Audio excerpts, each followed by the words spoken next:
Ladies and gentlemen, presenting the 235-member Michigan Marching Band.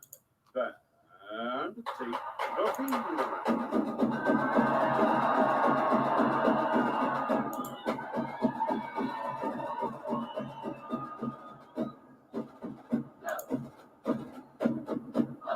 Under the direction of Professor Jamie L. Nix, the M Fanfare.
So, guys, I'm not going to play the entire soundtrack today because I want to get started, but I'm going to let it go one or two more songs.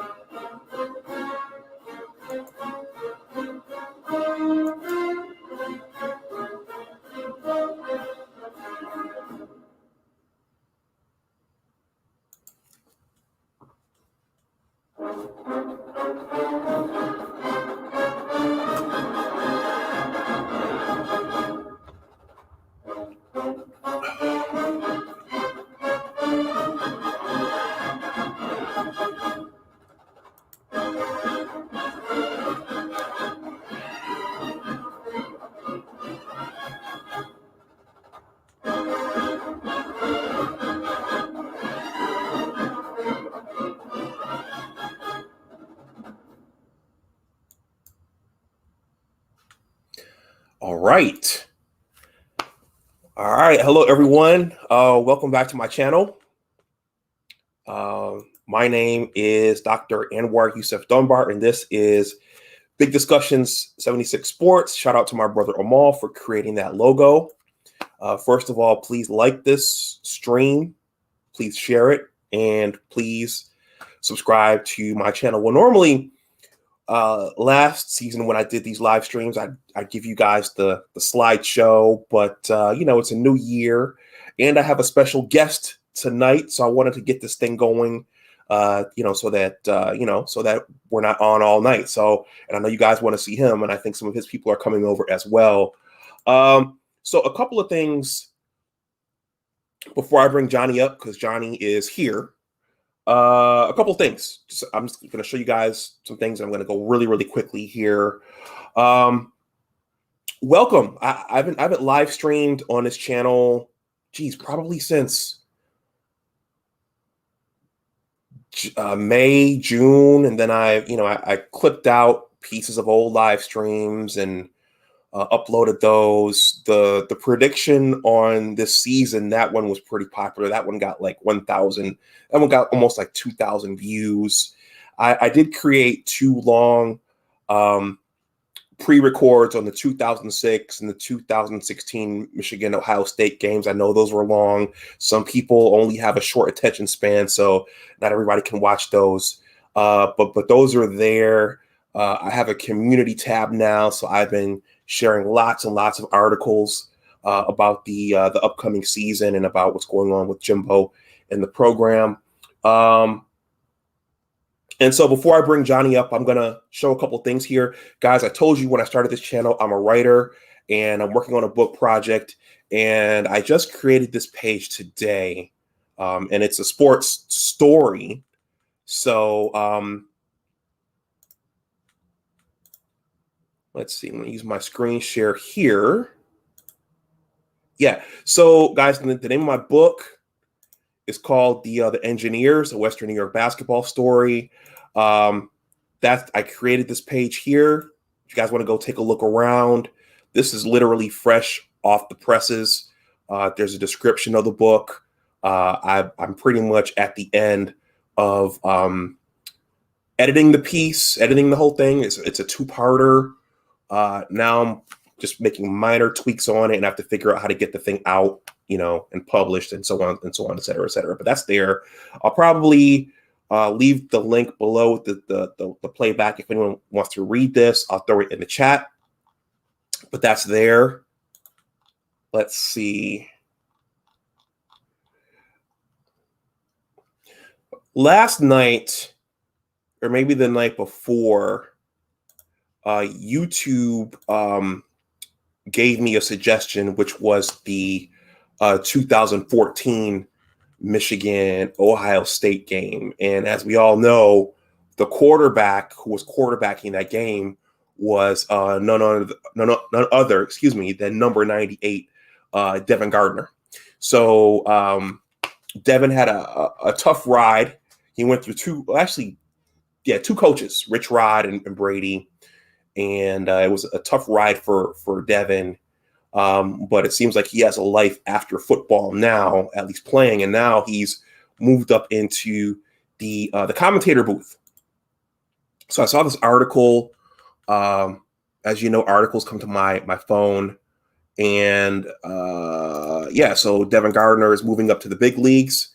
And he's going to be commentating for Fox Sports now. So you're going to see him pretty regularly there. Let me adjust this. Okay. So I wanted to share that.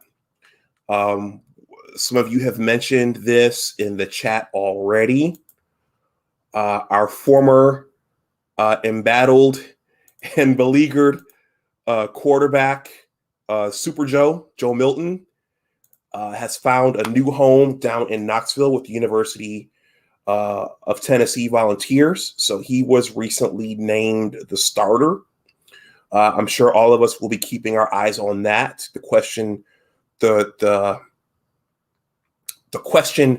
was and will be what happened to Joe last year. Was it coaching? Was it a bad fit?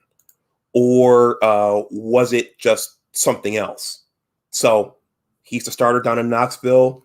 I wish him well. And actually, my most popular video on this channel was about his meltdown once Cade McNamara became the starter. So I wanted to share that.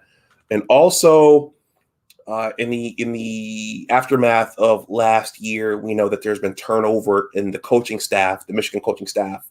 Don Brown got fired, and he brought in a much younger group. But there have been some major changes in the Big Ten as well, actually in the entire college football landscape. Texas and I think Oklahoma have gone over to the SEC. And so now we have there's something brewing, which is basically an alliance between the Big Ten, the ACC, and the Pac-12. So I don't know all the details of this, but we're seeing another evolution in the college football landscape, which is going to involve the ACC, the Big Ten, and the Pac-12 all getting together. So with that out of the way, I'm going to bring up Johnny. And me and Johnny have some questions for Johnny, and then we're going to talk about the upcoming season and what to expect and what we think is going to happen. So I'm going to get rid of Kevin Warren here, and I'm going to bring Johnny up, and we're going to get this going. So Johnny Olden, welcome. How you doing? Good, man. Glad you could come out. Glad you're here. As I'll describe, my subs mentioned you to me, and so I went and I looked you up, subbed, and I said, wow, this guy really knows his stuff, and he's passionate about the maize and blue. So let's see if we can collaborate. So welcome. How you doing? It feels good to be here, man. It's good to collab. I like it. All right. So I have a commenter here. Chris says, hi. Hey, Chris, thank you for stopping through. All right, well, let's go. How's the weather up in where you are? I think you're up in Michigan, right? I live in Tampa, Florida currently. Oh, nice. So it's been raining all day. So okay, so you're no stranger to hurricanes. I think part of the hurricane is rolling through here now. So we're getting lots of rain here. Okay. So so my subs recommended looking you up, which is how I found you, and watching your content. You're very passionate about Michigan football, and that's evident. Are you a native Michigander? Yes, sir. I grew up in Saginaw. I was born in Saginaw, grew up in Frankenmuth, Michigan, and I got to see the rivalry I was in it, and it was as a kid growing up, you had the Fab Five to now everybody's wearing Michigan. So Michigan was the thing, we have some. So I was what, 10 or 12, Woodson, the 97 championship. So I grew up and I got to see this. And not only that, I was lucky enough to have a best friend whose dad had season tickets to Michigan and Michigan State. So I got to see the stadium, hear the band, the whole 9 yards. So it stuck with me.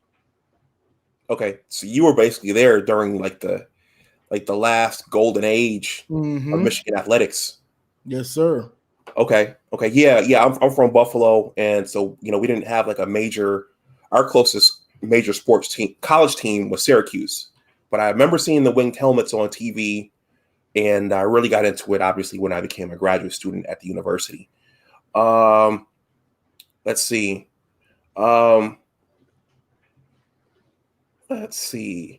So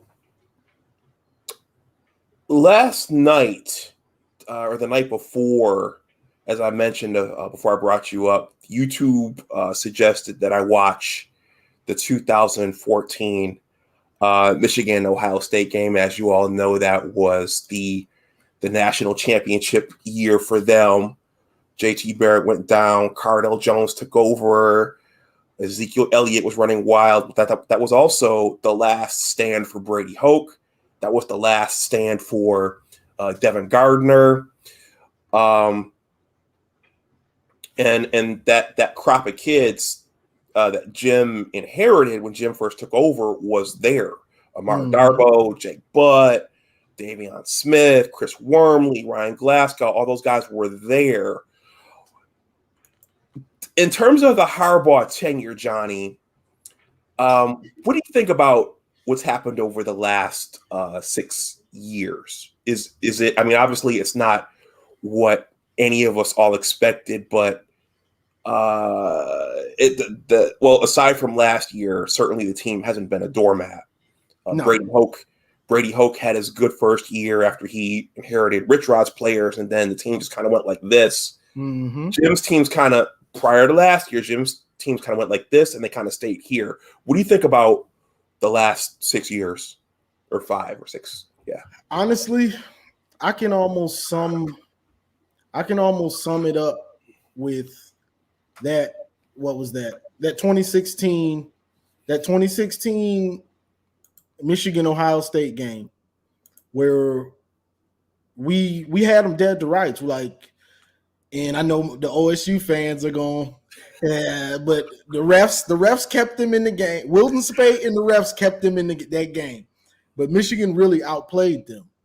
And Jim got the penalties and stuff, and then the university comes down on them. You're doing too much and stuff like that, and that was our program going to because if we win that game, we go to the Big Ten championship, and we're 9 times out of 10 winning it, and we're going to the playoff.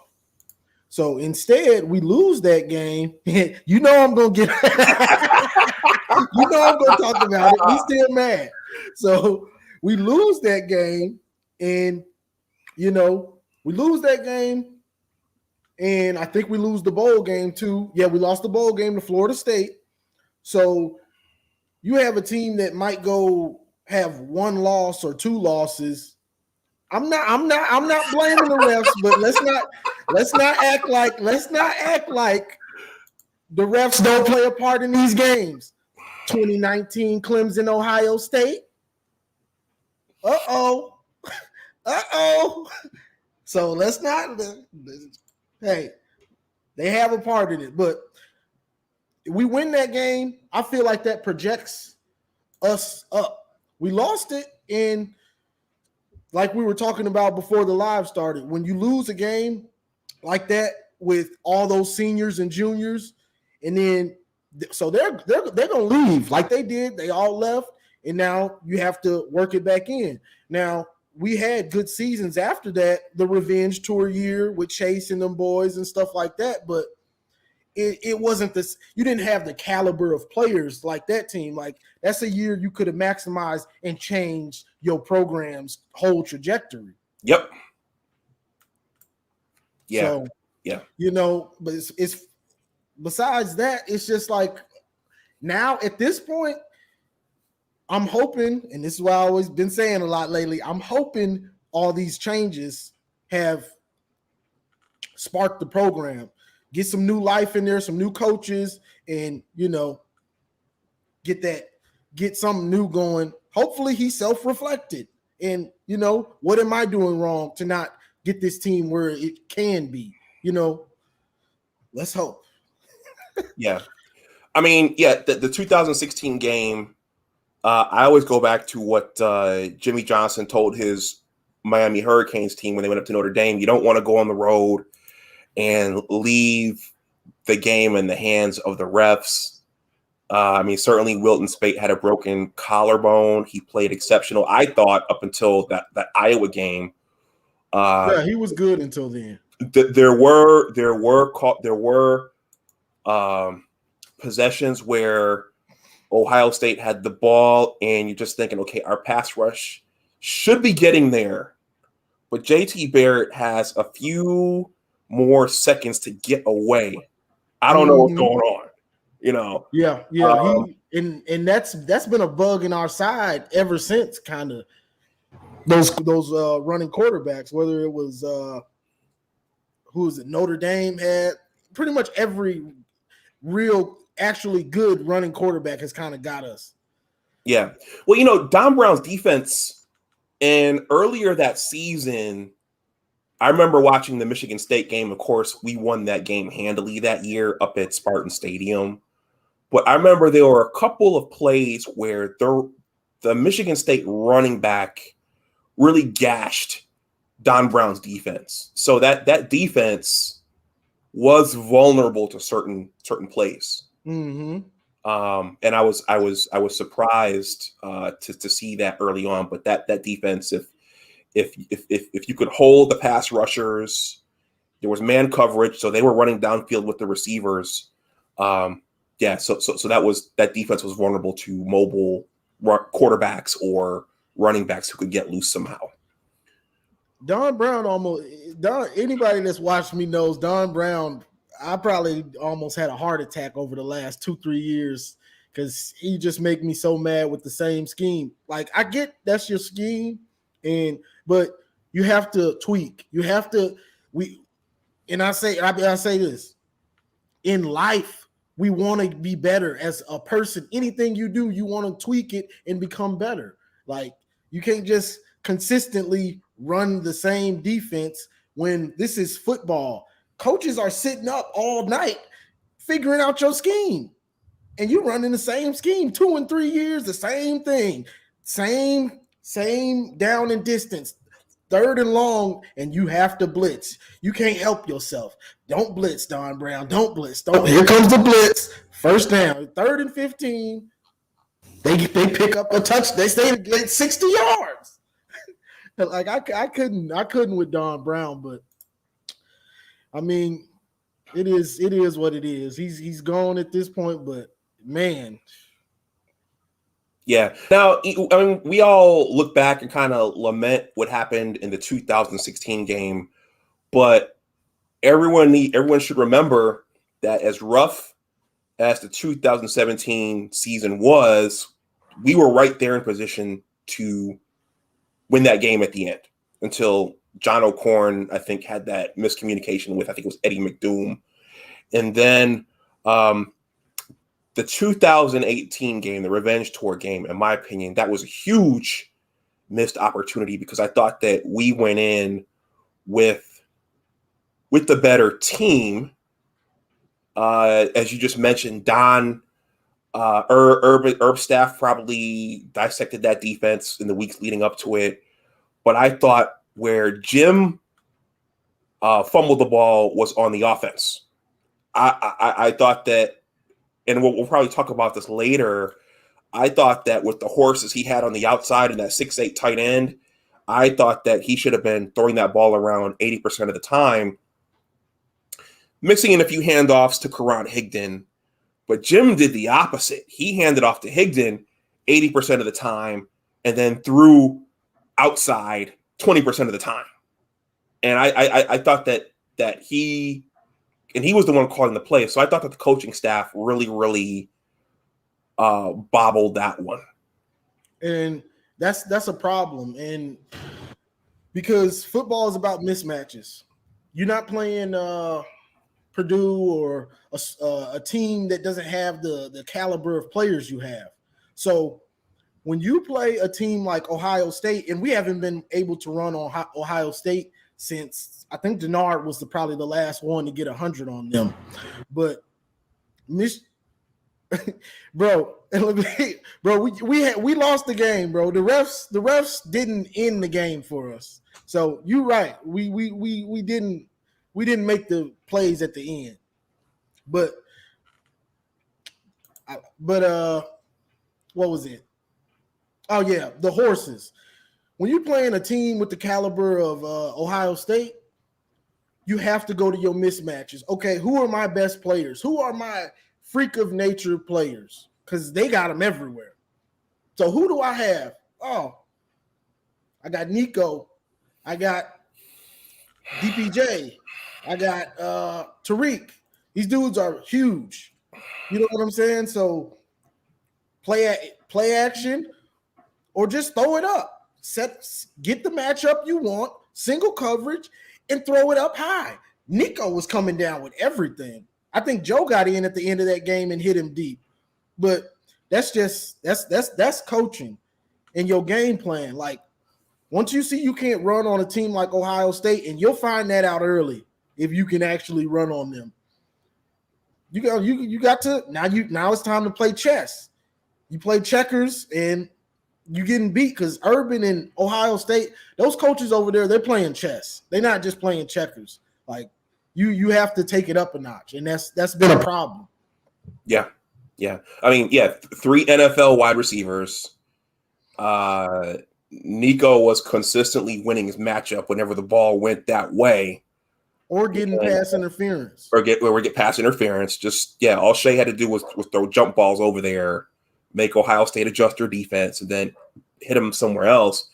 But Jim just kept calling those runs to the center of the line. I don't know, man. It was tough. And especially with the way the defense was playing and the way Ohio State had solved our defense, we needed more points. We just needed more points.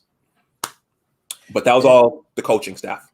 Yeah, and when a team scores, what did they have? 56. They scored 14 a quarter. It's hard to beat a team like that scores 14 every quarter. Like it's just gonna be hard to beat them if they they scored like every time they had the ball. What they punted maybe once, maybe. Yeah, so. And then I think Furbush. They were driving the ball at the end of the at the end of the first half, and Furbush made that tackle on Tate Martell. But it was just we were fortunate to be in that game at halftime. Yeah, definitely. Okay, everyone, the super chat is live. If you want to use the super chat, that's there. My info for donations is below this stream as well. Let's talk about just briefly about what happened last year. Oh boy. The season from hell. The COVID shortened season. So 2020 was an abnormal and rough year for most programs, but especially ours. Do you think the 2020 season was a true indicator of Harbaugh's ability to coach? And that he should have been fired. What do you think about that? I mean, honestly, I think he probably should have been fired. You know, I feel like he probably should have been fired. But then again, once I hear that they're going to keep him, I try to stay away from it because I'm just wasting my breath. You know what I mean? So the season as a whole, it just seemed like they didn't really know what they were doing for the most part. Like between Don Brown, he just lost it last year. So he lost the team. He lost the defense, like as a whole. He lost them when you want to run man and you consistently see your corners getting torched and you refuse to give them help. Like who wants to play for somebody that does that? You know what I mean? Like, so he lost it. And just to Harbaugh, he just looked defeated kind of last year. And it was just sad. Honestly, you lost the team. It seems like you don't want to play Ohio State. Like it could have been COVID, but a lot of us think that they ducked out. Let's be real. A lot of us think they ducked out, but you know, it was just he probably deserved to be fired. Just long story short, but there was a lot going on last year. So as far as an indicator for what we will be this year, I don't think you can take much from last year. Like okay. You can't. I guess you can. Yeah, I guess it's just how you want to look at it. But when you really think about it, you really can't project the team. It's a new year, new players, new schemes. And some of the players, and also the players that were first-time starters, now they got those reps under their belt. They see what it's like to start at Michigan. They see the fans. They see how it is to be getting lit up and, you know, how to adjust. That's if you get better. And that's what I always talk about is get better. Get better every year. But so it was very interesting that whole thing. There were certainly lots of calls for his head. And I have a co-host who's a Buckeye fan. I don't see him in the chat right now, but he kept predicting, yeah, he's gone. He's leaving. There's no way he comes back. That's what I was thinking. I was starting to believe it myself. Mm-hmm. He flew out to the West Coast to, I guess, interview with the Chargers, and then he came back, and then it was like radio silence for like 2 weeks, and then he's re-signed with less money. Yeah. So a bunch of incentives. Very, very crazy. And then just the way the season started, Joe played lights out against Minnesota. So you think, okay, we got something here. And then the next couple of weeks, it's like, whoa, what's going on? Mm-hmm. So my next question to you is, we see that Super Joe, I call him Super Joe. Super Joe's been named the starter down in Knoxville. And we're going to see whether or not it was him, whether or not it was coaching, or whether or not it was just the circumstance of the season. But what do you make of what happened with Joe Milton, with us? Good question. And honestly, Joe, I was hoping Joe was going to be the Cam Newton and all that. I mean, it's hard not to make that comparison. He's 6'5", has a cannon, is somewhat mobile, but with Joe, and I last year I did a live with Coach Hayes. He actually coached Joe in high school. Mm-hmm. And and he was like, they try to make Joe run. He's not a runner. He's not a natural runner. Like, he's mobile, but that's not what he looks to do. That's not his game. Mm-hmm. Like, he's a passer. And then if he can run, he will. He's not someone you want to call QB runs and stuff for. Like, that's a consistent play. Which if you just see him, you would think that you could, but that's not him. You can't force somebody to be something they're not.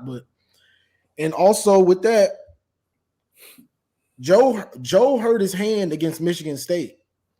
A lot of people don't know that. He fractured his hand and had to get surgery after. I think he waited till after the season to get it. Oh, wow. And so that's why a lot of people don't know he was hurt, like, during the Michigan State game. And so that probably had something to do with it. But as far as that, we have to look at the team as a whole. As a quarterback, first-year starter, if you can't run the ball consistently, you're putting all that on the quarterback. So our running game was basically non-existent last year also. Honestly, if I just have to, we didn't pass block or run block very well last year. So that's going to tell you what you need to know for the most part. Now, Joe, he missed throws. He missed throws and he made some bonehead plays. But it's hard to judge. To me, he's hard to judge. Like, I was talking to my boy and he's like, he's going to miss throws and he's going to make bad plays and stuff like that. But it's hard to judge. Yeah. One thing I will say, he did look down receivers a little too much, way too much last year when he was playing. But things like all that stuff can be fixed. So I'm glad he's the starter, so we can see if it was coaching and he's successful at Tennessee, we had a coaching problem. Like, who's developing these guys? Because we haven't had a quarterback that has improved. We haven't had one. The only quarterback I can say that we had that improved was Jake Rudock, and he played 1 year. And by the end of the season, he was lights out for the most part. But we had Jed Fish, and I feel like that's a big problem too. We had a great quarterback coach, offensive coordinator, and Harbaugh didn't want to give him the reins to the offense, so he left. So take that for what it is. You thought you wanted to have control. Yeah, you got control, and the offense hasn't been clicking at the same way ever since he's left. Yeah. Well, I did a video on Wilton Spate, and I read a feature in one of the game programs, and it said that Wilton did bond with Jed Fish. So with him leaving, it's no surprise that Wilton went backwards before he hurt his back against Purdue. But that was a question I was asking all along last year was if Joe was playing behind Shea and Dylan McCaffrey all those years, it was surprising that he didn't look a little more polished once he got the start. He had a strong arm. He got a cannon. But just touch on the ball, knowing when to take some off some of those throws, everything was like full velocity. Mm-hmm. Now one of my co-pilot here, our Buckeye fan, he always likes to remind me that Urban Meyer didn't recruit Joe Milton. And Joe Milton wasn't one of the best quarterbacks out of the state of Florida. So he was a 3-star? I think he was a 3-star. I mean, it is what it is. Yeah, but as you said, that's one of the question marks about the Harbaugh regime or tenures, that he has not produced a signature Heisman Trophy quarterback, and that's the position he played at Michigan and in the pros. So that's surprising. It's surprising, and it's puzzling to say the least, because Harbaugh, even Shea, who was a former 5-star, the first year he started, that people say Shea led that team, Karan Higdon led that team. Wow. That was a Karan Higdon team. We went as he went, and he pretty much he had 100, I think, like every game. Like he was consistent. He was that's who we're gonna lean on, is Karan. And Shea, pretty much every game that we needed Shea to win, we lost. So you come back the next year, now Karan's gone, and Shea played like garbage. And I know it was people that watch me know I was on Shea's head for that. that year, that second year he came back and he was struggling. I was like, what is going on, bro? Like, this is your second year in the system. You got all the dudes. You got all these big wide receivers and stuff, and he was fumbling. Remember, he was fumbling all the time. He was throwing picks, and then it finally kind of clicked. I think we played Michigan State. We came back a bit against Penn State, and then it started to click a little bit, and we beat Michigan State. He blew them out. We blew out Indiana. In Notre Dame. We were cocky going into Ohio State, and then the same thing happened. We lose 56-30 or something like that. So even him, like, he hasn't been able to get – where's the progression? Like, and it's like it's the team for the most part. Like, where's the progression at quarterback, bro? Like, these guys should be getting better every year. Yeah. And you're not. Well, that 2019 game, I was watching that a little bit last week. The Michigan – the teams are in those games for a little while, and then at some point, Ohio State pulls forward like this. So there's a fumble here, or well, you're beating up Shea. I was beating up Khaleke Hudson for those offside calls. I beat him up too. Yeah, those brain freezes. So they may be in the games early, but at some point, it's either a lack of focus or just they're not being coached up to stay in those games. And that's a good point too, because in these big games, it's about your playmakers, your best players. Because you go into these games, what's Ohio State going to do? They're going to use Justin Fields. Well, who's there those years? Justin Fields. They're going to use J.K. Dobbins. They're going to use the running backs. They're going to use Olave. And these dudes, they're going to get it to their playmakers, the studs. That's who they're going to get it to. And even watching film, oh, this dude is super fast. He's not that good at route running. Let me just run him on a drag. Like, who is that? Oh, that's just some freak of nature that Urban Meyer knew was too fast for our whole defense. He decided to put him in. It's like, that's coaching, bro. Like, you have to understand what's going on, what's your defense, and what's your offense, what's the weaknesses of the other team. And I'm going to ride with my studs. I'm not going to target Nico 3 times in a big game going against dudes that he's the same caliber as. I'm going to ride my horse. I'm going to give him 10 targets, 7. I'm going to give him 7 deep balls. I'm going to ride with my playmakers, my big time playmakers. I'm not going, and it's just like, what are you thinking? Like on some of these plays, just like it was one of those games. I'm not sure if it was I think it was Ohio State. Shea's cooking. Shea's cooking. Like, he's making good decisions, good passing, good with his feet. 4th and 1 or 4th and 2, you call a play. You take Shea off the field and you try to go wildcat with Haskins. What are you doing? Your quarterback's cooking. Why would you take him off the field? He's a dual threat. What are you thinking? Like, who's calling these plays? Like, you ride with the hot hand. You don't take him off the field. So it's just like year after year, you're seeing stuff like this. Like, it just makes you scratch your head. Like, well, I was thinking the same thing when we were talking about Joe Milton a couple of minutes ago. I thought that there was a key stretch in that Michigan State game where it was either Josh Gaddis or it was Jim who called the Wildcat twice. And I thought that they should have given Joe a chance to throw the ball or run the ball into the end zone. But they kept Hassan Haskins out there and they ran that play twice for nothing.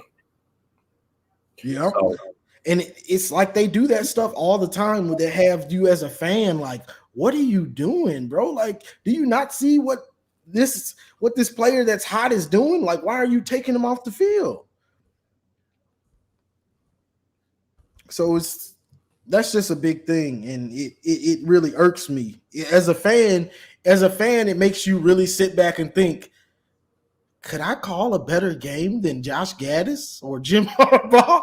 Like, it has you thinking like, what? I could have called a better play than that.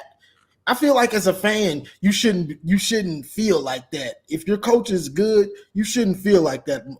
But a lot of the times, I know as a fan, we all feel like, oh, I could have called a better play than that once in a while.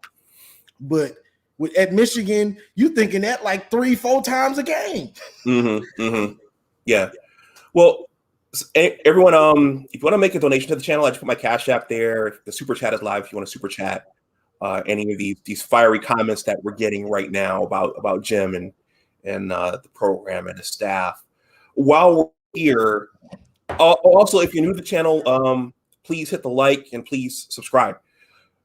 While we're still here, what do you think about this Josh Gaddis experiment?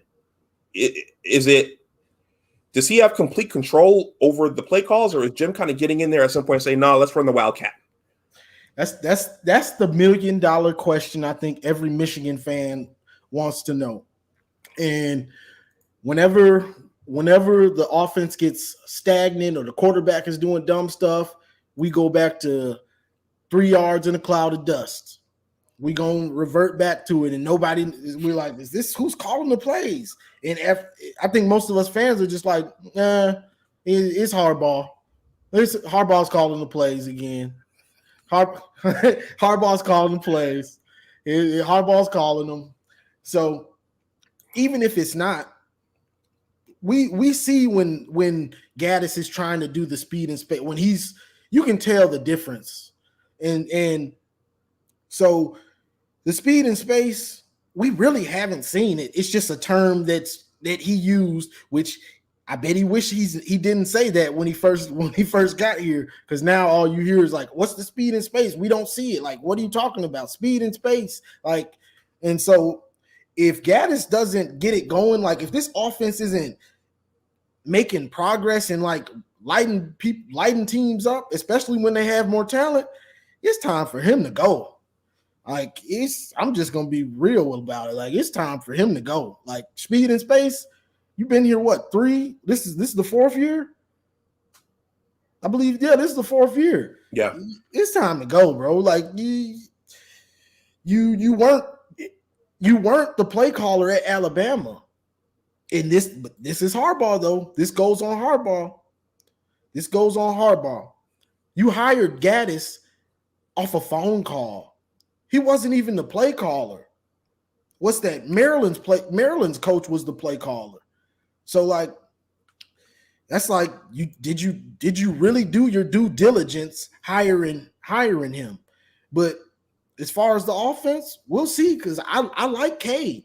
I like what I see out of Cade. Like, he showed moxie, fire, and just the will to want to be. He looks like he wants to be great. Like, so if the offense ain't clicking, I'm not blaming the players and stuff unless they wide open and just missing touchdowns and stuff like that. If the offense ain't clicking and dudes aren't getting speed and space, all right, Gaddis, like, it was good, but you can't hold back the team.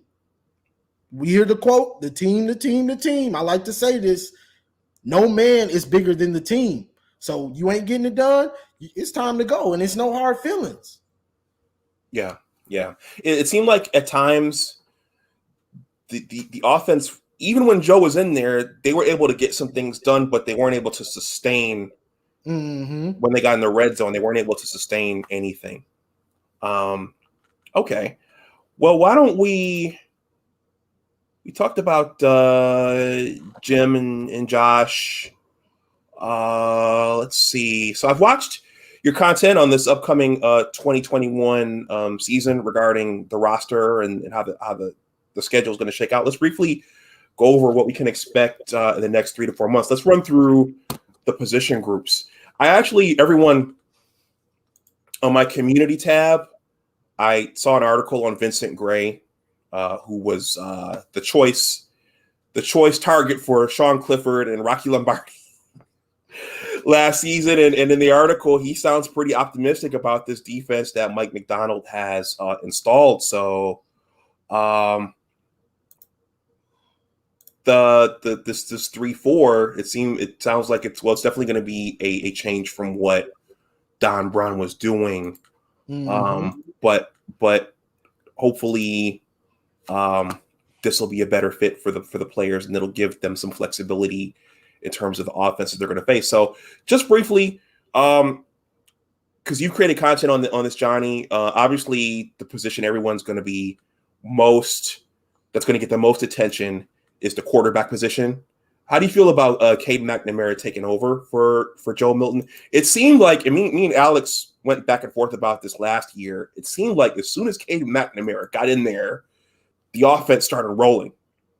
Yeah. So that begged the question: was it Joe?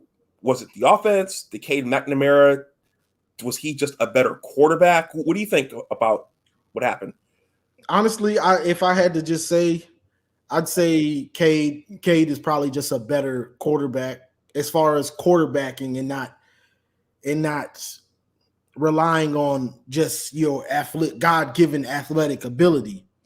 Because quarterbacking it's not just about, and we know this, we had Tom Brady. We see what he's done.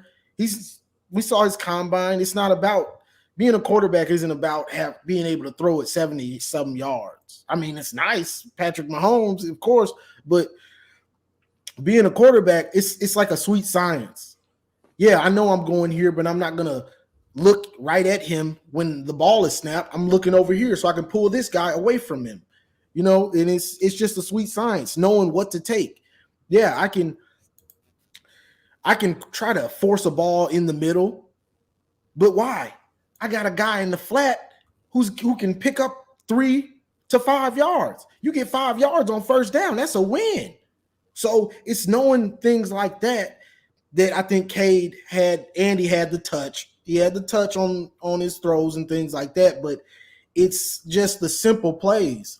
Simple plays keeps the chains moving because the down and distance matters. You don't want to be in 3rd and 10. You want to be in 3rd and 3, 3rd and 2, 3rd and 4. So I think that's part of the game that Joe still has to learn how to manage. Just take take what they give you. And Shea had a problem with this sometimes too. Hit that guy in the flat. You get it to him, he's got 5 yards at least. That's saying if he don't make somebody miss, he might pick up more. Just take what the defense gives you. So I like Cade. Long story short, I like what Cade has. He's got a good feel for the game to me. But I know everybody wants JJ, but let JJ let him sit and learn. Let him learn and be ready. But let him learn. Mm-hmm. Yeah. Now, before we go on, since we're talking about quarterbacks sitting and learning, I thought, and I know there was pressure on Jim to win, but I thought that Joe or Dylan should have gotten the chance to play earlier instead of having to sit behind Shea for another 2 years. So, but in this instance, I think, the way Cade played last year, I think it sounds like he won the job. So, let JJ come in and sit and learn for a little bit and then see how things shake out. And what they're saying, and I know we always hear a bunch of stuff and then the season starts and we like, yeah, right.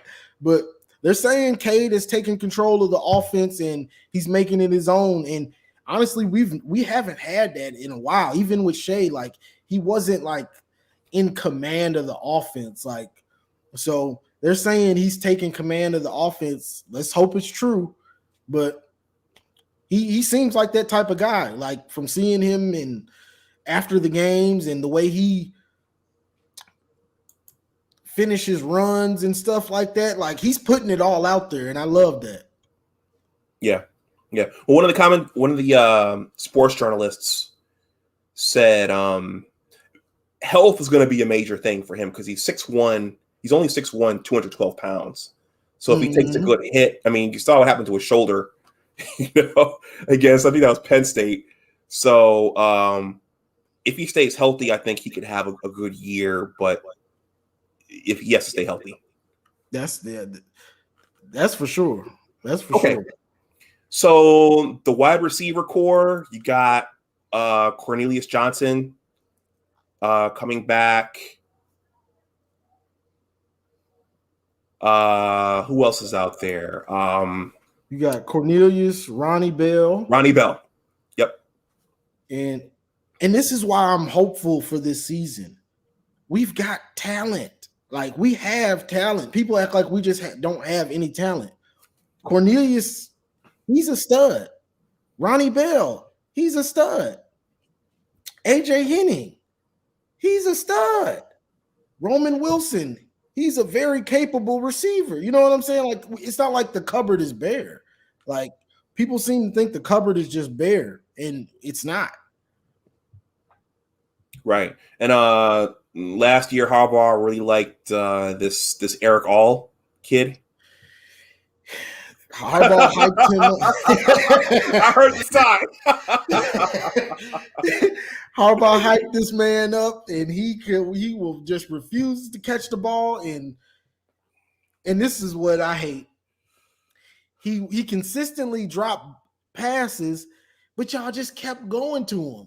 Like, I understand, like, yeah, but you don't want him to lose confidence. But at a certain point, it's like, stop calling plays for him, bro. He's got the drops. He's in his own head. Like, but he's got the talent.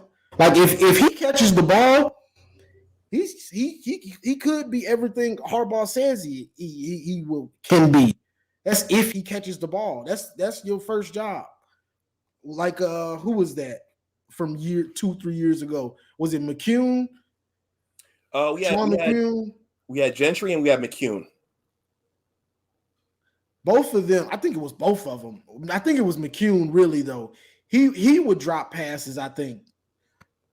But they had, like, we've had some tight ends that had a lot of talent, but it's just going out there and proving it. I think Gentry was huge, but sometimes he would run soft. But you know what I mean? But Eric All, he's got all the tools to be a Jake Butt type. Yeah, I said it, but he's got to prove it. Like, you got the talent, catch the ball. Like, Catch the ball. If you ain't gonna catch it, I mean, what are we really doing? Why? I just didn't understand. Like last year, he would consistently drop the ball, but you consistently calling plays for him. Yeah. Well, what was also surprising was that they didn't go to Nick Eubanks more, and he was the senior guy. Mm-hmm. So I was surprised we didn't see more of him last year. What that tells us is Eric All was probably killing people in practice. But then when the lights are bright, he's dropping it, thinking about whatever. Because I think he dropped some touchdowns or did a couple bonehead plays on wide open touchdowns too. So hopefully, and even with him with the drops, if he fixed the drops, we got a good tight end. Just catch the ball because he's open a lot.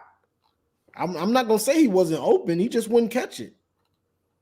But he's got the talent. Let's just hope he catches it. Yeah. Okay. So the offensive line, most of those guys are back, aside from Jalen Mayfield. So they've had the experience. So I would expect them to be competitive, pass protect, to run block. Oh man, you're rubbing your face. The offensive line, that's our season. And I'm not going to talk like I just know offensive line. I'm a skill position guy. I mean, most of us are, unless we played offensive line. But the offensive line wasn't good last year. Run blocking, pass blocking was all right, but run blocking, it really wasn't there too much. And that's our season. I feel like if we can't consistently run block, so we can get easy yards with the backs, because we got backs. Yep. Like it's not like the cupboard's bare at running back. So you got Blake, you got Hassan, and you got the young kid Edwards. You got the offensive line. If the offensive line isn't that good and we can't run block, that's gonna tell our season. We're gonna win like 7 games, if that. Okay.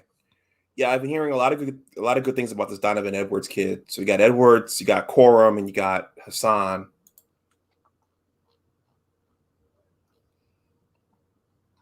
Hassan Haskins. Okay.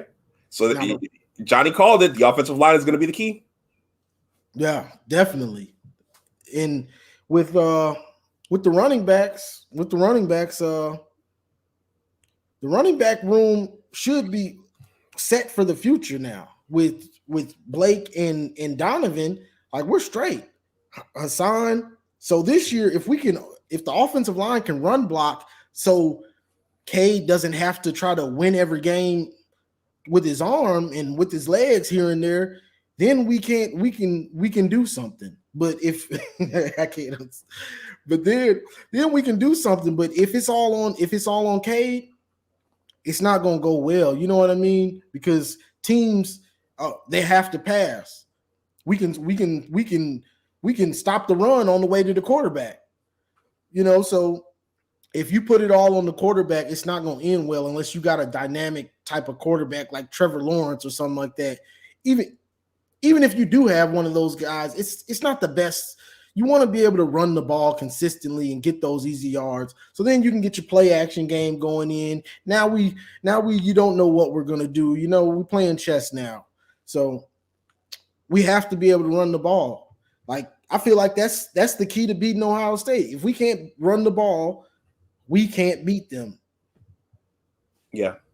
Okay, so we'll come back to that when we go through the schedule. Apparently Jim's pretty confident about this year. Speaking of which, this is Johnny. This is my I call him my resident super fan, Abdul Gaines. He actually defected last season to the team down south.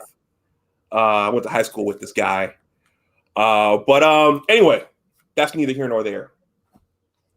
So the offensive line is the key. So and Sharon Moore took over for Ed Warner.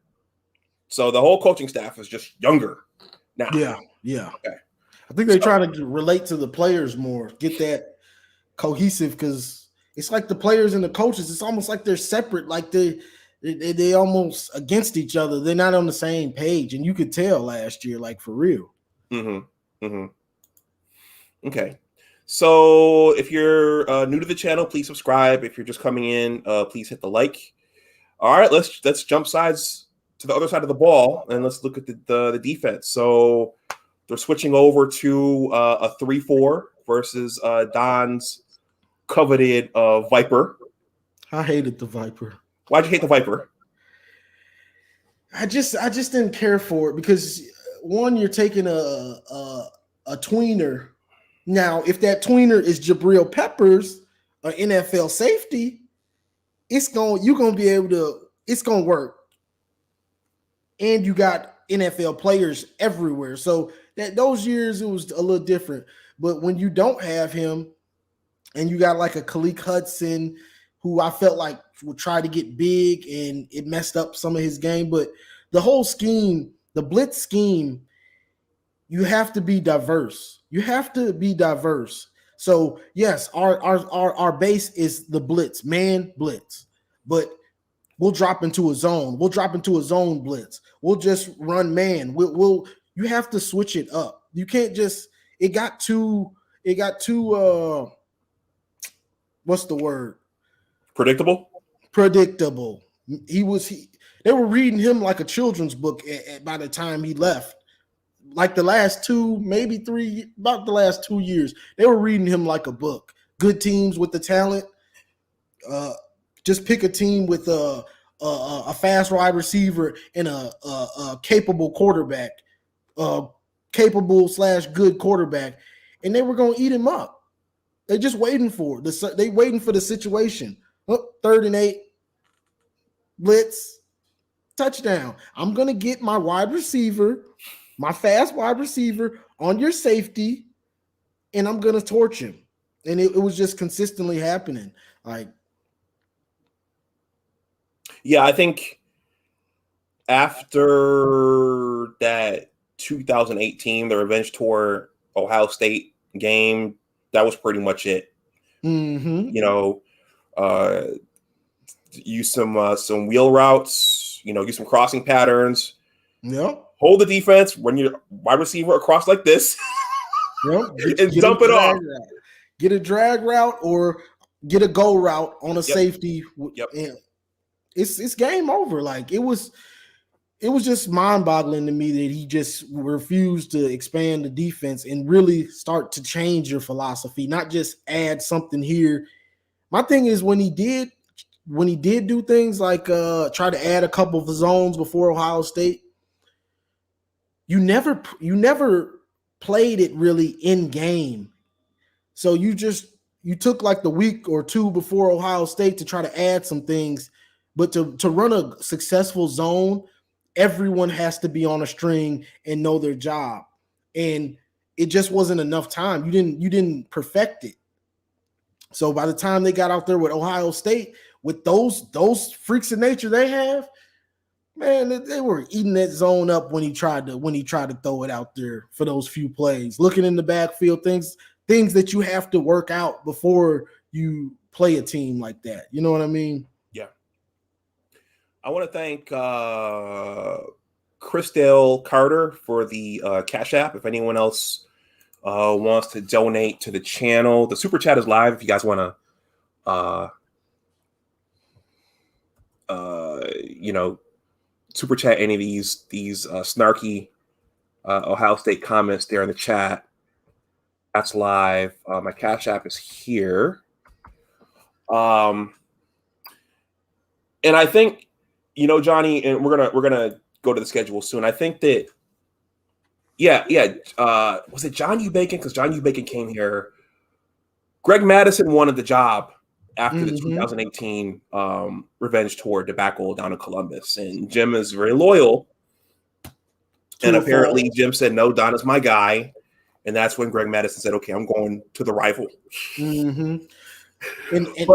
But I can see Greg Madison was the defensive line coach, but no matter how well he coached that defensive line, if the entire scheme was vulnerable, it wasn't going to make any difference. No, it wasn't.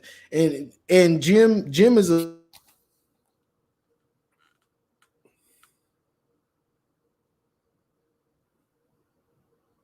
Okay, we'll give this a second here. Let's look at let's look over some of these comments here. Oh, Chris, thank you. Johnny, you back? Yeah, my internet, I think it gets spotty every now and then. Okay. Thank you, Chris. I've never seen it spelled that way. So it's Crystal. Okay.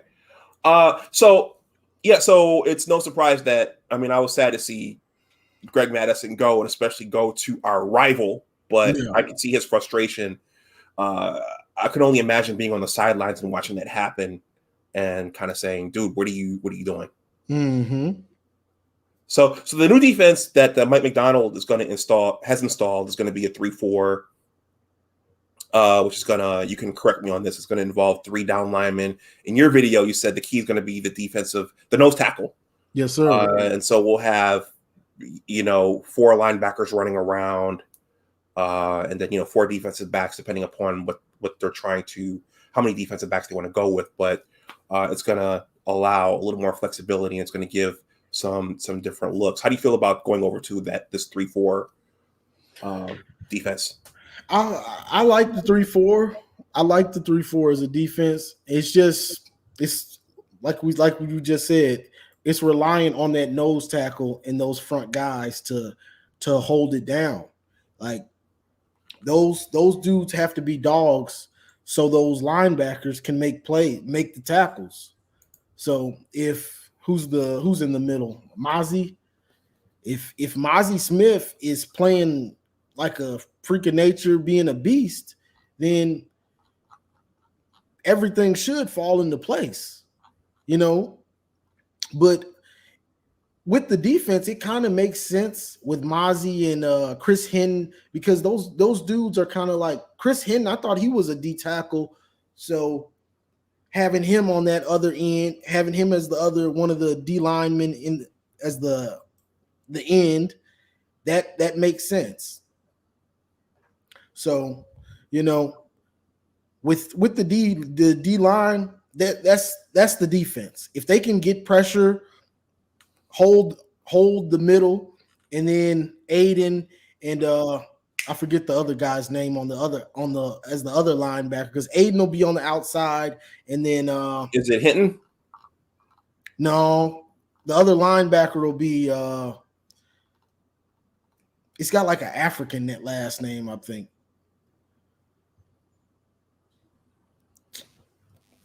Okay. I think Ojube or something like that. I don't want to kill his name like that, but hold on. Yeah, right, David Ojabo. He'll be as the other linebacker on the outside. So Aiden and Ojabo will be on the outside. So one of them will either drop into coverage or rush, or if we're blitzing or something, they both might come with the 3 down linemen. You know what I mean? And it just creates it where the defense doesn't know where that other end is coming from. Is he going to come from Aiden's side or Ajabo's side, or will they? The blitzes. It's hard to pick it up. It's hard to see where it's coming from. Yeah, so it'll be a lot less predictable than what Don was running. Yeah, because with the Viper, he'd have the Viper on this side, or you might have your 2 linebackers, and then you have the Viper on the right side. Okay, I'll just run away from him. It's not hard to see. I can just run away from him. I know he looks like he's blitzing. He probably is. I can go away from him. Like, it's not hard. It's easy to figure out, And so that's just it is what it is at this point. We know what the Viper and Don Brown was about. Okay, Stephen Brown says, y'all take care of our guy Johnny O. He's on his way to a successful podcast. I truly believe firing Don Brown and replacing him with someone like McDonald is a breath of fresh air. Okay, well, thank you for coming through, Stephen. Appreciate it, bro. Yeah, if you're new coming in, please subscribe. Also, please hit the like. So I know we lost Cam McGrone at linebacker. I was disappointed to see him go pro. I like Cam. I was talking about him to my boy. He's a Patriots fan, and I was telling him they got him. Cam I think he was going to be a beast if he would have stayed. He used to take some bad angles and he might get lost in coverage a little bit, but those are things that can be coached out of him. You know what I mean? But as far as his speed and his blitzing, once he got downhill, it's a wrap. You either gonna have to throw it away or he's gonna get a sack. I really like Cam, and I feel like if he would have stayed, this defense would have really had something. I agree. All right, so changing the scheme. This should bode well or better for guys like Vincent. Where's Vincent? Yeah, Jamon Green and Vincent Gray. So these guys should have better years. Plus, Daxton Hill will be back there at safety. So yeah, and with these guys, it's just about getting better. It's just about learning, getting your technique. Besides what the coaches can do to help you, but getting your technique and finding the ball. Jamon, he played. He had some spots, but when you get your hands on the ball, if it's in your hands, you have to make the pick. What surprised me about last year was Vincent played a lot as a redshirt freshman, I think he was. Yeah, he was the redshirt sophomore, one of them. But he played a lot. And then, I'm like, he came in for injuries and played a lot. Then last year, I'm like, I trust him. I saw him play a lot of football. And then it looks like he just regressed like crazy. Like, how do you regress that much? And it's kind of unbelievable how much he regressed, but it's all about getting better, finding the ball. But with this scheme, I'm sure they won't ask them to be on an island all game. Like, I'm sure they're going to run some man, but I'm pretty sure they're going to mix in a lot of zone blitzes, and if you are in man, have two safeties over the tops a lot of the time and things like that. Like, you didn't have to put these guys out there on an island like that the whole time.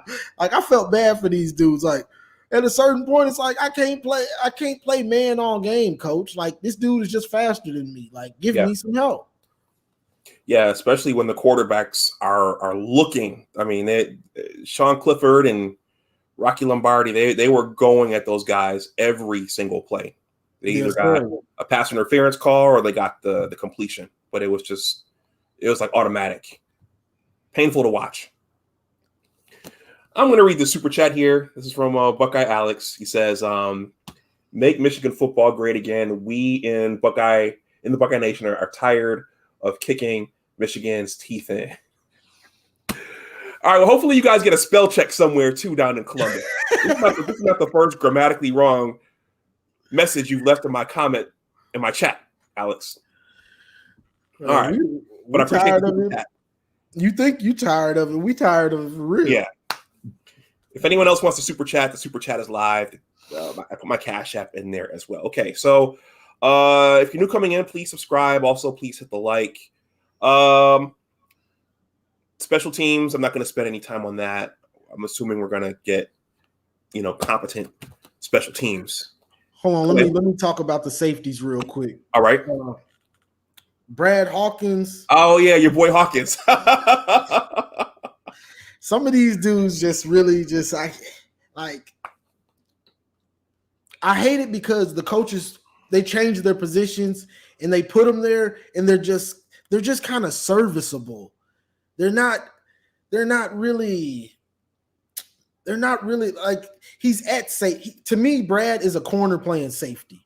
Okay. You get what I'm so and the thing about that, like, if I move you to a position, I feel like, yeah, you're out of position, but you're a corner, so you should get more. You should be able to make better plays on the ball. I should see you getting interceptions. Yeah, you're not going to make as many tackles, and I feel like he's just not really good or great at anything. He's just kind of all right.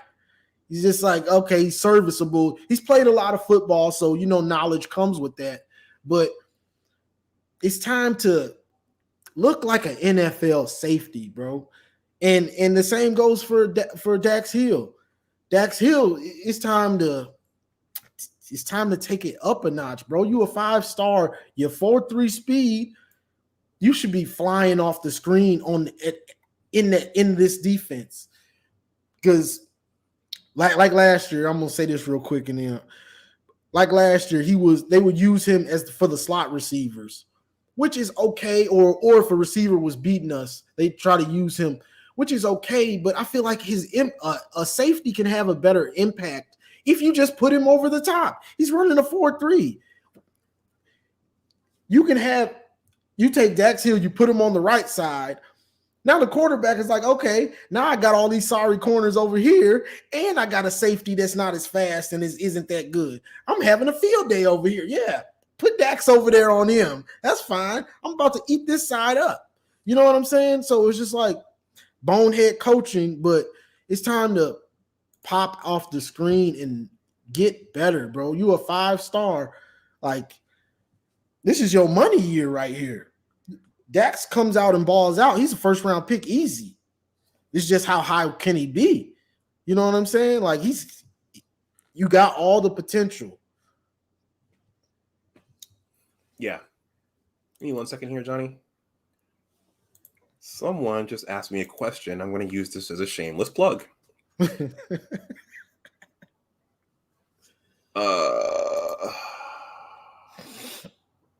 So we're going to do the schedule next, and then we'll wrap up. Gigi Abraham asked me if I'm a pharmacist. I'm actually a pharmacologist by training.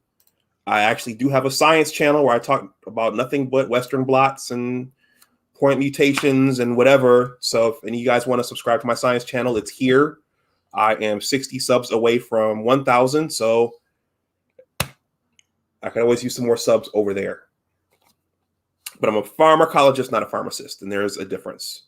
Thank you for that scientific question, Gigi, on this sports stream. All right, so let's take a quick look at the schedule, Johnny, and then we'll wrap up. Okay. Let's see.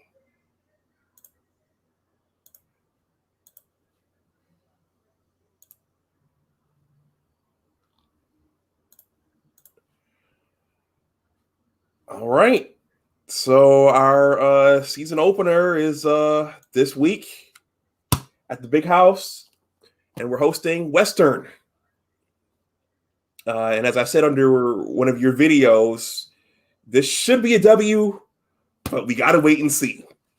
Exactly. And also, you commented it's going to matter how we win the game. Is it going to be a squeaker, or can Michigan come out and show some semblance of dominance over this opponent? Go ahead. Yes, sir. Yes, sir. And that's big. Like, this team, this is what I'm hearing about Western and everything. I said that before with the quarterback. He's capable, and they've got a pretty good offensive line for pass blocking offensive line. And regardless, teams try to hit us in the mouth.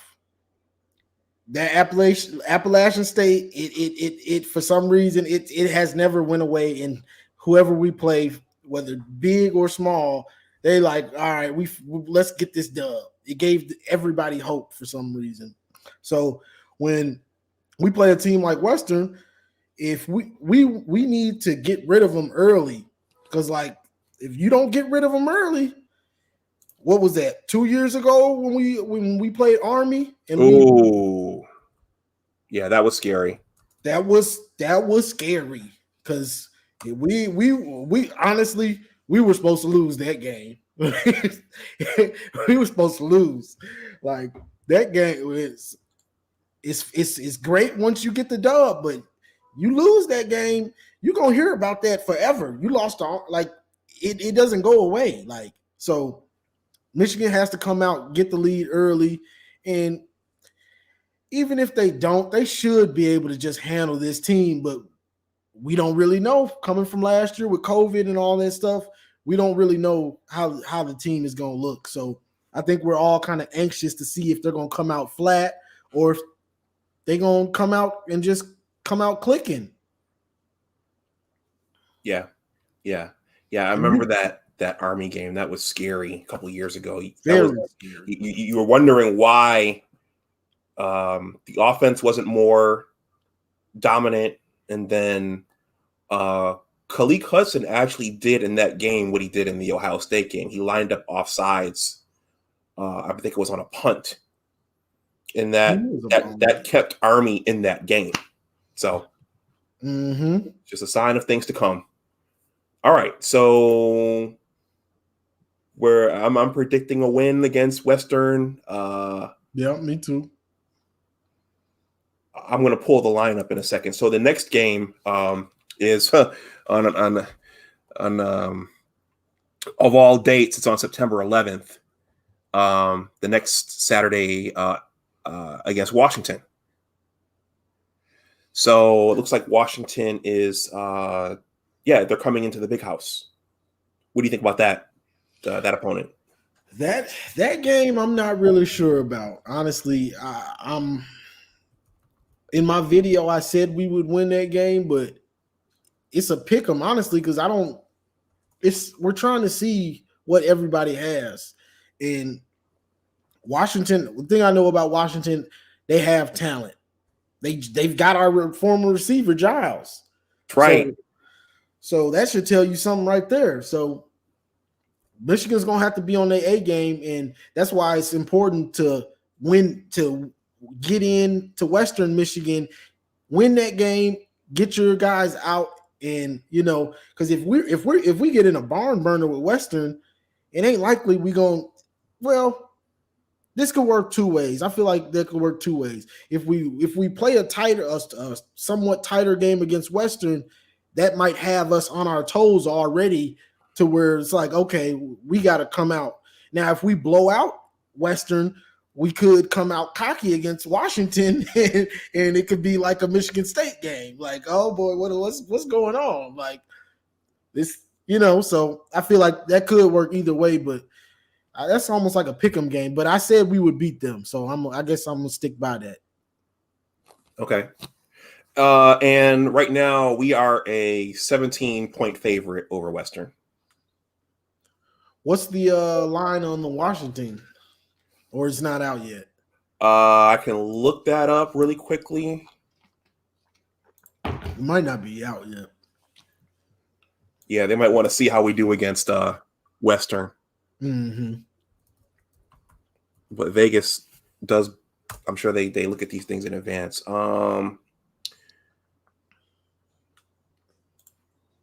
This is from Odds Checker.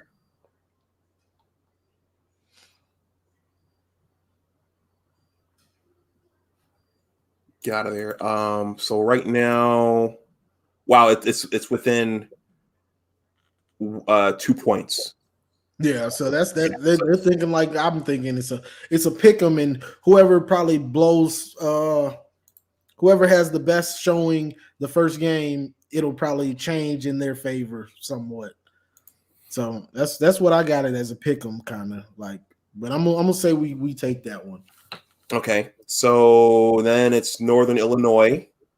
That should be a W. They're coming into the big house. Rutgers should be a W. That last year, that was Cade's coming out party. Mm-hmm. And then there's a trip up to Camp Randall. Now this is when we get into it's like we always have a stretch of games where it's like a torture rack. Like, are you kidding me? And this is good or bad because if we start winning all these games, then we just gonna shoot up in the rankings. But if not, our season can go down the drain. Yep. I don't think Michigan has won up at Camp Randall since Tom Brady's senior year. I don't think they've gotten one up there. We've beaten them down at our place. Oh, yeah, it was going every other year, and then they beat us twice the last two times. Yeah. Yeah, but there's something about going up there. There's something about going out to Iowa City. Go ahead. Wisconsin, they're gonna be scary these next few years because Graham Mertz, I think he's the real deal. Like pinpoint accuracy, your prototypical passer can make all the throws. They might be scary, and then they got Jim Leonard on defense. I don't think we're gonna beat them this year, honestly. Yeah. Well, we would need a perfect game from the quarterback and the offensive line to pull that off in a hostile environment where we have a hard time winning. I'm going to read this comment from Jay Burke. Jay Burke says, I'm a Buckeye fan, but I'm not a troll. The Big Ten needs Michigan to step up more than ever with Texas and Oklahoma after the SEC. This will be a great time for Michigan to get back to being Michigan. It's always a great time for Michigan to get back to being Michigan. Let's make that clear. For real. So the next week, I think we both agree that's probably more than likely a W an L, unless, again, we get a perfect game from our quarterback and our offensive line. Next week, the Wolverines go out to Lincoln, Nebraska. I think that game probably goes either way. We shouldn't lose to them, honestly. Mm-hmm. Taylor Martinez, I'm not sure what's up with him. I thought he was going to be a stud. Like 2 years when they first got him, I was like, oh God. But he can't seem to get it all together. Like he's talented, fast, can throw, but he's one of those quarterbacks. His feel for the game isn't that good. He makes a lot of bonehead plays, and after their first game, it looks like it's just part of the team itself. They just make a lot of bonehead plays, and it starts. And he's one of them. Okay. Andy Case says they won in 2001 on a muffed punt at Camp Randall. Okay, so I guess I was wrong. So Man, that's a long time ago. The last time. Yeah, either way, it was within 2 years. The last time they won up there. A long time ago, man. Yeah. Man, I didn't even know that. Let's see. So after Northwestern, there's our annual matchup with Cal U. So I'm sure the Wolverines, and this is going to be up there, which our team has won up there, and I think they'll be up for this one. So I'll take Michigan in that one. I'll take us in that one. You talking about against State? Against State, they better beat State this year after that embarrassment that happened last year. They better be ready for State because State's not that good, honestly. So there's no excuse for not being able to beat them. Like so, yeah, we should beat them. Okay. Then the next week we've got Indiana in the Big House. Military appreciation game. I heard a sigh. Indiana is scary with Penix. That's right. They're scary. They're scary. Like they almost beat Ohio State last year. That's right. Like they're scary, and he comes back, he stays healthy. It's gonna be hard to beat them. Like even if we're gonna have to put up some points, like the offense have to be clicking, or either the defense have to be playing lights out. But yeah, I don't think we're gonna beat them, honestly. Okay. Penn State, the Wolverines have to go out to Happy Valley. That's another hostile environment for a young team. Mm-hmm. And Clifford's kind of a beast too. He's kind of a beast. Like so, but our games, that's kind of a pick 'em to me. Okay. And then let's see. These last two games are the two games we didn't play in 2020. Alex was going on and on and on about Tua's brother. So apparently Tua's brother is better than Tua.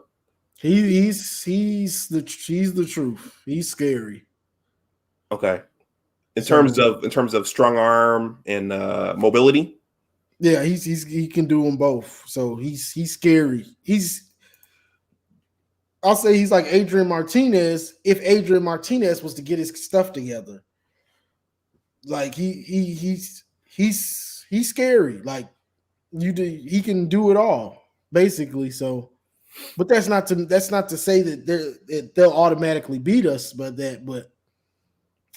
I say we beat them because we usually, for some reason, we have their number. Okay. I might even go take a sneak peek and take a look at them since they're the local team here in the DMV. See just how good this kid is.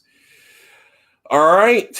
And then there's the final Big Ten game at the Big House where our old buddies come in. Surprisingly, Jim's been according to these articles, Jim's been very outspoken about the fact that we're zeroed in on Ohio State. We're serious about Ohio State this year.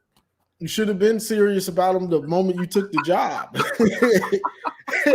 The moment you took the job, you should have been serious about them. You should have did everything in your power. But they're scary in general just because they have so much talent. They got a new quarterback. We'll see exactly what he can do. Mm-hmm. And I know people thought Master Teague was going to be the starter, but I don't know his name. But they got a little short bowling ball running back, and he's scary. Like he's the type that you're not going to want to hit because if you're 6 foot or something, his center of gravity is going to be so low. Like this dude is a bowling ball. Like I feel for the linebackers and players that got to tackle this dude. Like I just saw him. I think it was Clemson or somebody they were playing, and he just shot off the screen. I was like, oh my God, who is this? Is he better than J.K. Dobbins? I'm not sure I can say that, but this is the type of dude that'll punish your defense. Like he's gonna make him want to. You give him 30 carries, your defense is gonna be like, oh my God, like I'm tired of tackling this dude. Yeah. Like he's that type. Like I can't think of his name. OSU fan, put it in there. Yeah, put it in the chat. And you go look at his couple highlights at Ohio State. I just hate that they get these players. Because JK did that in 2019. I mean, once Ohio State got rolling, they were handing off to him, and he was just plowing forward. Yeah, and he's that type. I can't say he's JK because JK, what did he have? Like 2,000 rushing yards almost or something like that? JK, yeah. Wolf says it's Trayvon Henderson. I believe so. He's a little bowling ball. Like he's short and stocky and shifty and runs hard. Mm-hmm.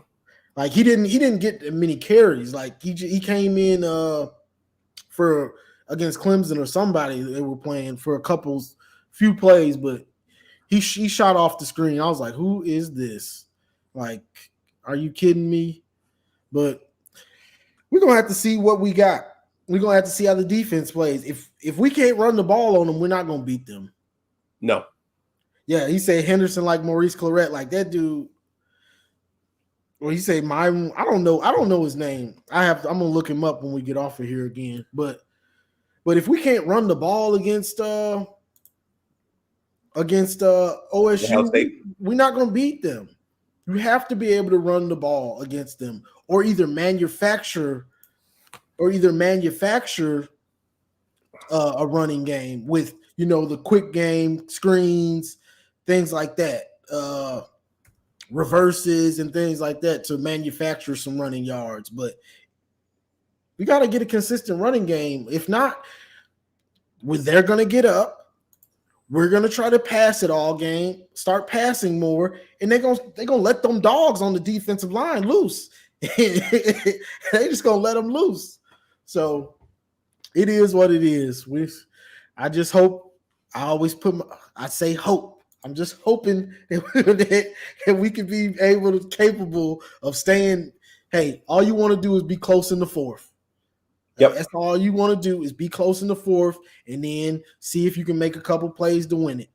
Because honestly, when we've had chances to win, like you say that O'Corn game and stuff like that, we had chances to change the game. Like Metellus, he dropped a pick. He probably would have scored, maybe, or but he drops. We're already up. We're up 14-0. He drops the pick. They score a touchdown. They come down, score again, and now the whole thing of the game just changed off of you dropping an interception. Yep. So it's about, and you're a captain. You're supposed to be a leader. So it's about your leaders, your stars making plays, because they're stars. They're gonna show up. That's one thing I should say. OSU stars, they show up and they sideline. They're gonna be over there doing backflips and having party streamers and everything. I'm like, these folks sideline is is looking like Mardi Gras over there. Yep. And it's quite depressing. Well, Jay Berg says, this is what I noticed from the outside, and this is the most unbelievable thing. Michigan has not had a stud quarterback or running back, and it seems like a long time. Yeah, we talked about that. We talked about the quarterback, but not the running back. But that's true. There hasn't really been a running back who's been in the Heisman discussion or those kinds of things. I mean, the game has changed. We're now in the era of the spread. But that's true. It looks like we might have that though with Blake and I'm just being honest, bro. I'm just being honest. Now, what I'm saying, bro, is what I'm saying though is we don't know what we have. Like us fans, we know we have talent. So like everybody's not picking us, but we still have to see it on the field. Like we got talent on both sides. We got a ton of it, but they still have to go out there and execute. That's right. Like I predicted us to win 8 games, but I said that could go down or that could go up. You know what I'm saying? If the offense and the defense starts clicking, who knows? Because a lot of these teams we don't know a lot about from last year, and so there's so much turnover with COVID and who stayed and who didn't. So our numbers could go up or down, or it could just be a 8-win season. But I'm ready for the season because it's a lot to find out. You know what I'm saying? Like it's not as normally you have an idea of what the team is, and right now everybody's just guessing. Like nobody can say for sure what the team is. You got a whole new defensive scheme. You got a new starter. You know what I'm saying? Like, so you actually had a real offseason.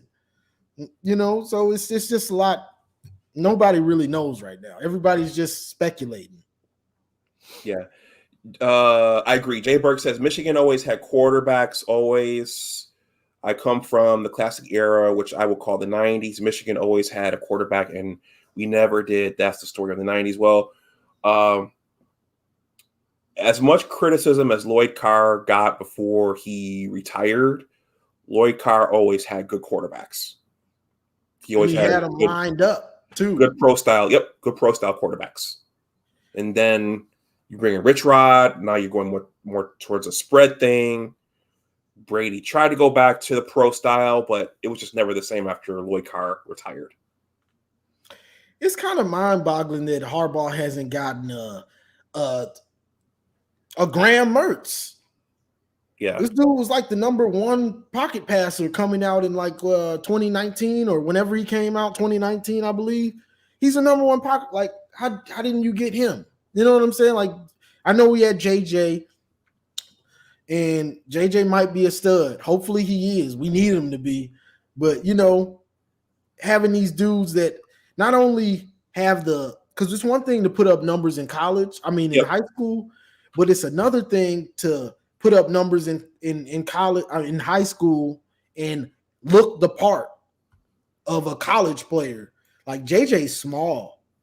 He's a pretty small kind of dude. So where's that stud? That stud that looks the part. You know what I'm saying? Like Jabril, when he came on campus, you were like, okay, that's that dude.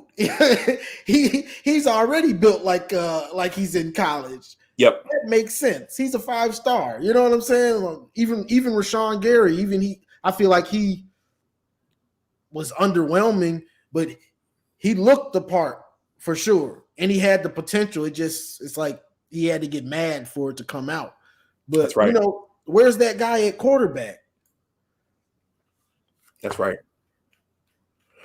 Speaking of Rashawn, in that 2017 Ohio State game, he gave up a sack on JT Barrett. He had him and just let him run away. I know. I on one of my videos, I went in on him about that, and because everybody hyped him up, and it's like in big games, you came to Michigan to make that play, bro. Like you're at Michigan to make that play. Like yep. Everything comes down to the Ohio State Michigan game, and you're the 5-star DN first round pick. Make that play because the Bosas, they gonna make that play. You're gonna make that play. What's the kid that just came out with the for the Redskins? Oh, Chase Young? Chase Young, he gonna make that play. You got to make the plays. And that's the one thing I will say about OSU. I can't knock them. Those dudes make plays. They make the play when they need to. Yep. Which is why it's surprising, and we're going to wrap up in a minute, that with this team this year, Jim would have so much to say about Ohio State as opposed to his stronger teams in the past. I don't know what I don't know why. And I made a video about this. I think it was last year or 2 years ago or something. And it's like the talking. Bro, why are y'all talking? The time for talking about them. The time for talking about them is over. Like certain questions about OSU, whether it's the coaches, whether it's the fans, I don't even want to talk. We'll see him. We'll see him on Saturday. We'll see him on, November 27th? We'll see him at noon. That's all you need to be saying. Because you sounding cocky and stuff like that, you haven't proved nothing, bro. Like, you shouldn't be doing any talking the way they've done us. Like, you shouldn't even want to talk. I'm just going to shut up. Okay. We'll see. We'll see him on the 27th of November. Yeah. Just watch the 27th of November. You'll find out. And leave it at that. What's to talk about? Ain't no time for talking. It's time for hitting and scoring touchdowns. That's all that matters. Because the talk is cheap. We've heard enough of the talk. Yeah, Kareem JM from House of Trades says, "Damn, y'all Michigan fans are no joke. Been an interesting broadcast." Yeah, Kareem, there's a love affair with fans and their college football programs. So that probably transcends even fans' love for their NFL teams. So it's a big deal. So. Johnny, I'm going to scroll through a few more of these comments, then we'll wrap up. Do you have any parting shots?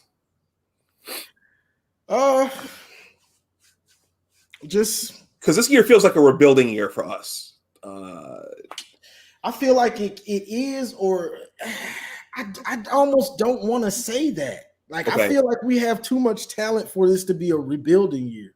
Okay. But I mean, with the coaching turnover and stuff like that, that's why I say this is a year where I really don't know what to expect, kind of, because you could be right with the rebuilding. I could be right, and they just win 8 games, or my other prediction of them maybe overachieving and winning 10 games could be right. If they get we really just don't know. So that's why I was just like, I'm just gonna stay in the middle, about 8 wins, 7 wins. But I'm trying to hope for the best, because to me, there's just too much talent on this team to not somewhat get it going. Definitely not a year like last year. You can't do that. If we have a bad year like last year and it's rebuilding like and we only win 5 games, then I'm almost saying, Harbaugh, you just got to go, bro. Like, I'm sorry, because Cade's been on the team for your quarterback's been on the team for a while. These receivers been here.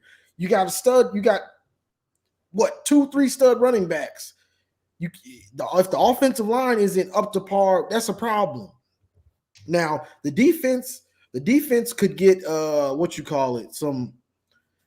defense will have growing pains, or you'd expect growing pains through the first 3-4 games. But after a certain point, it has to start clicking, or it's not going to be an excuse. It's just like, okay, so it's just going to be like, okay, more of the same. So Harbaugh, you at least got to win 7-8 games this year. Like 5-6 games ain't gonna cut it. If he ain't winning 5 or 6, I'm gonna be calling for his head on my channel. Okay.